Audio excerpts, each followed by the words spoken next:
All right, top of the morning there, fellas. Today is the day. Today I'm going to go try to beat my deadlift PR. Hopefully by 15 pounds, not just my standard 5-pound chip. Nerves kept me up last night, which is pretty standard the day before a really big session or before a contest. That's not an uncommon problem to have. I don't worry about it too much because in my experience, one day of bad sleep, you can still perform pretty well. It's when there's two in a row that things get dicey, so I'm not too concerned about it. If my body will let me, I'll take like a 20-minute nap today, but we will see. So I already ate meal one very early this morning. Here is meal number two, just having my standard 3 pounds of ground beef split across 5 meals, 125 grams of rice uncooked weight, 75 grams of broccoli slaw. We have 1 cup of orange juice, drinking a cup of orange juice with every meal over the past couple of weeks to push in some extra carbs as we approach this peaking phase. So I can say I've really crossed my T's, dotted my I's. I talked about on the podcast I went on not too long ago, the Smart Simple Fit podcast, how authentic confidence comes from knowing that you've done all of the work. And I can say with confidence, I've done my shit. I have not missed a gram of food, and I have not missed a milliliter of water. I've trained hard. Not only have I trained hard, I've followed plans that have historically worked well for me, so I have reasonable reason to believe that they are going to work again. So I feel pretty good coming into this session. Last week, I hit my last heavy lift prior to the max out, where I hit 775, which you can see on my Instagram, and it moved pretty well. That definitely built some confidence in me. It was one of those reps where I did it, and I was like, oh, that lockout was shit. That felt bad. God damn it. That's really not a confidence builder. Then I watched the video back, and I was like, that was a little bit better than I thought it was. And then I watched it back the next day, and I was like, oh, I was tripping. That was relatively easy. The subjective difficulty in the moment kind of threw me off in my appraisal of how good that was. It was pretty good. I feel pretty confident coming into this session. Now, am I nervous? Absolutely. It's very hard to get better at this point. Back when I pulled 500, if I put in the work, I could know coming in, okay, I'm a good bit stronger. But if things are off nowadays, I can come in and be unable to express it. I believe I have set things up in such a way that I should be pretty good to go. I'm going to eat this meal. I'm going to drink another probably 2 liters of water. And then I'm going to eat a third meal. So I've got 3 meals in me. I find I'm a little bit stronger with 3 meals in me. Usually I'll just train after 1 or 2 when I'm in like a hypertrophy phase or a strength phase. But when things get really heavy, I aim for that third meal. I'm going to put that down and I'm going to drive into town and we're going to try to get her done. We're going to see how that goes. But thank you guys for keeping up with the process of trying to get this one. All right, I'm about to put down that third meal. Did my mobility, been on a couple walks. Wasn't able to take a nap, but that is what it is. I've done everything I can do. We'll see how that goes. Also, I wanted to touch on something. I drank some some sports drinks, and I figured that'd be something interesting to talk on. So Gatorade is the stereotypical sports drink. Unfortunately, Gatorade does not have a lot going for it when compared to other sports drinks in terms of aiding improving hydration status. I think the one thing that Gatorade does really have going for it that's pretty solid is that it has dextrose in it. All you really need to know is that dextrose is a very fast digesting carb.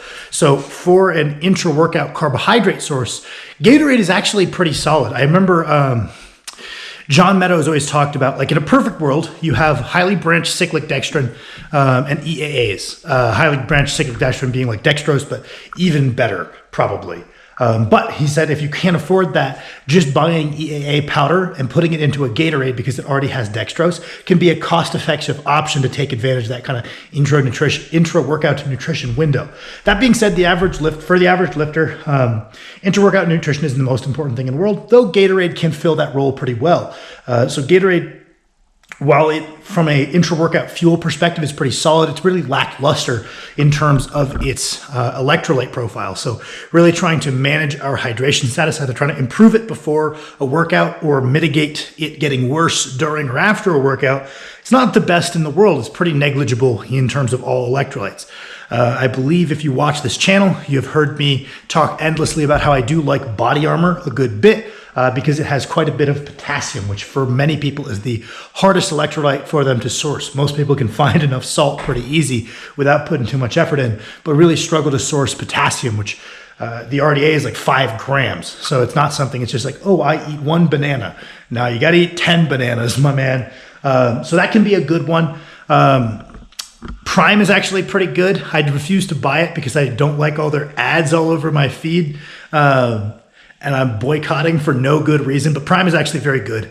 It's got magnesium, it's got potassium, it's got a bit of sodium. They brag about having no sugar, which is a bit silly because if it's a hydration drink, carbohydrates help with that fluid retention and improve hydration status. That's why something like liquid IVs have a certain amount of sugar in them. They could use like a calorie-free, sugar-free flavor to it, but it improves that like hydration and improves hydration, right? That's why liquid IVs are pretty solid, though they are quite pricey. So you don't usually buy those.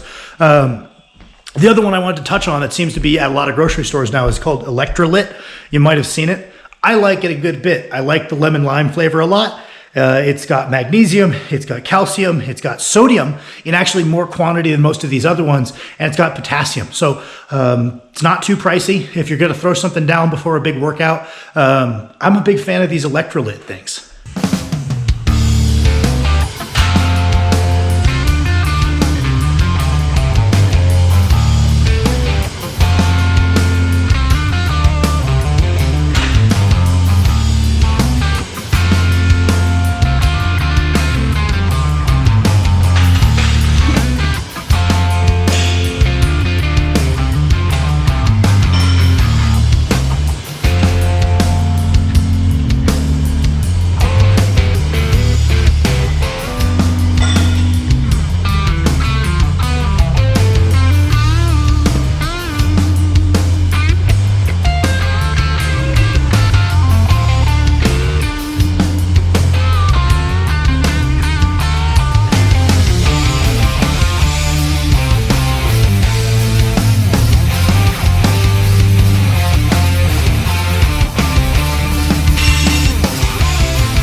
He's doing the strongman meet.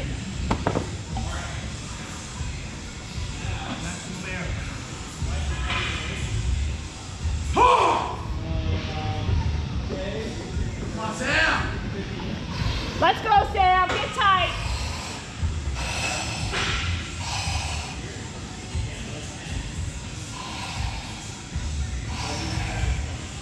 Come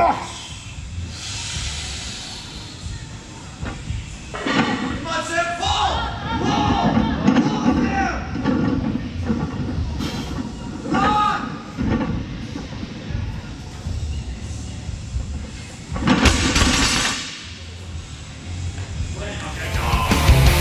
A simple man, I stand alone. I'm only flesh and blood and bone, but I will fight for my beliefs, and I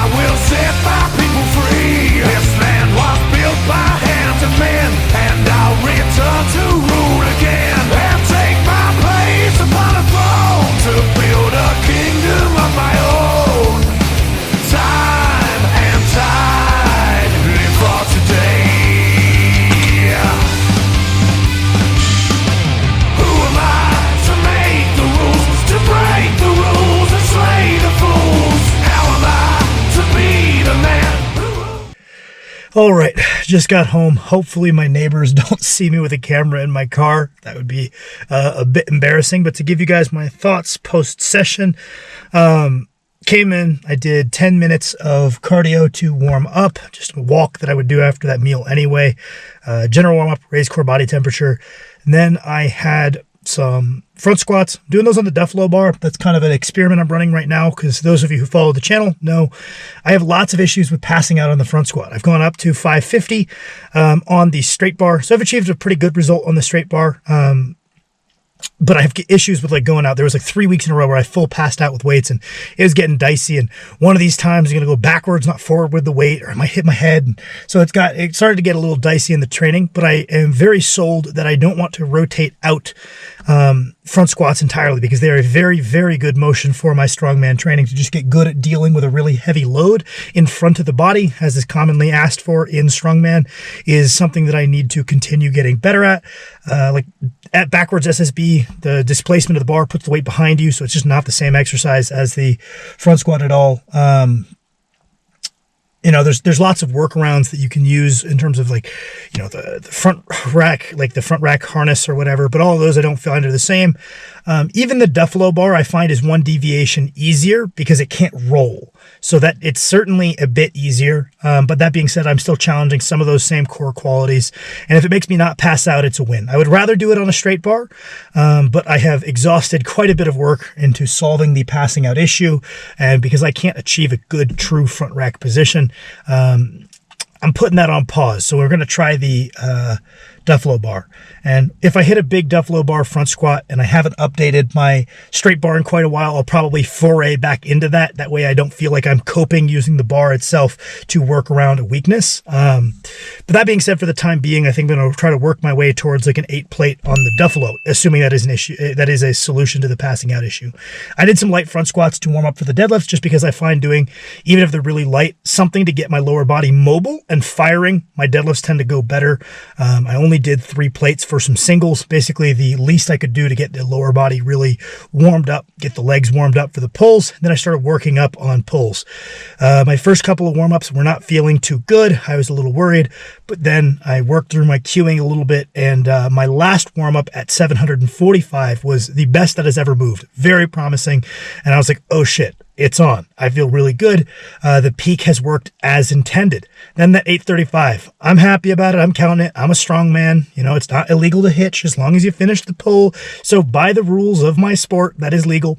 But I do feel that I fudged that pretty bad. I think that if, based on how good that last warm-up was, that tells me my strength is good enough to do that a little prettier. But that saying, 15-pound PR, I can't complain about it. I worked real hard for this, and I'm going to be happy with it. I can't complain about a 15-pound PR at my level. Those are hard to come by, especially in just a 10-week training cycle since my last PR. So quite happy with that. Definitely got my homework to do. I know what I need to work on next training cycle.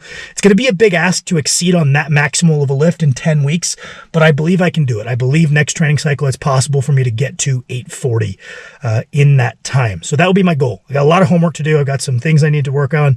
Got some variations I'm going to work on, but I'll take it. That last warm-up I'm almost happier with than the PR itself, but I'm happy. I've really got to keep working on my pull. It's embarrassing to pull less than 400 keys, so I gotta get to work. And then, as always, I did my accessories. Even if I maxed out, I still always do my accessories, and it's just me being a nut job. Usually it's probably better to go home and recover. It's like, what good is these accessories going to do after a maximal deadlift like that? Especially once you get stronger, you'll see guys when they do these heavy singles aren't doing accessory work after time, because that heavy single was so disruptive for the qualities they're looking for at that period in time. If you're hitting that heavy of a single, you're in some sort of a peaking phase anyway. So looking for those like hypertrophy qualities of accessories doesn't really make sense. You're looking for peaking qualities, and you don't really need anything past that really heavy touch. Take that to its extreme. Someone like Andre Milanichev, someone like Jesus Oliveira, the strongest people in powerlifting to ever live. You're looking at just do that top set and go home and rest up, because it's so disruptive, and it took so much time to work up to that extremely heavy weight. That being said, I am nowhere near as strong as them. I need to put on a lot of muscle if I'm ever going to reach the goals that I have in my head. I'm a long way away. I got a lot of mass to build to move the kind of weights that I hope to one day move. So I'm just going to keep that ball ticking forward. Even if I shouldn't, I'm doing my accessory work. I did some GHD sit-ups, as always. Took it easy on those because I hyperextended my knee a little bit last week. And I also had to drop back the weight on my back extensions to just 55 pounds because of that hyperextended knee, just letting that heal up. Nothing too bad, just don't want to aggravate it, especially on an accessory session I shouldn't be really necessarily doing. Then I did cable rows and I did glute ham raises, and that's kind of been my standard package of deadlift assistance work. So we asked the question, hey, what muscles does a good deadlifter have developed? You know, you're looking at the posterior chain, you look at their backside, you've got the erectors, which probably are being sufficiently worked from the deadlift for me. They've got big lats, big upper back, they've got big glutes, they got big hamstrings, and those are kind of the hallmarks of a big deadlifter. There's lots of really big deadlifters with pretty insignificant quad development. So truly, those are probably the more important things to address. So after I finish my specific training, because nothing replaces the specific training, I then do a small workout to try to build those muscles that I imagine a really good deadlifter having developed. So really just trying to hypertrophy those relevant muscles with movements that I find have some kind of, like, I can feel when I'm doing a back extension versus when I'm not, when I'm pulling. I can feel when I'm rowing, right? There are other motions we could use to build those muscles, but there's things that are going to probably, you're going to feel the effect of them a little bit more in the lift. And I like to compose my workout of those lifts because I figure it's going to do about the same good of a job. It's going to do a probably equally good job to a less well-selected workout in terms of hypertrophying those muscles, but it might have a little bit of a difference in some of the really specific skill qualities in the deadlift, or at least that's what I tell myself. Yeah, so that's kind of what I did. That's why I did my accessories. I'm happy with that. I been pushing really hard for this, so I will take it. Thank you guys for watching. Road to the next PR starts now.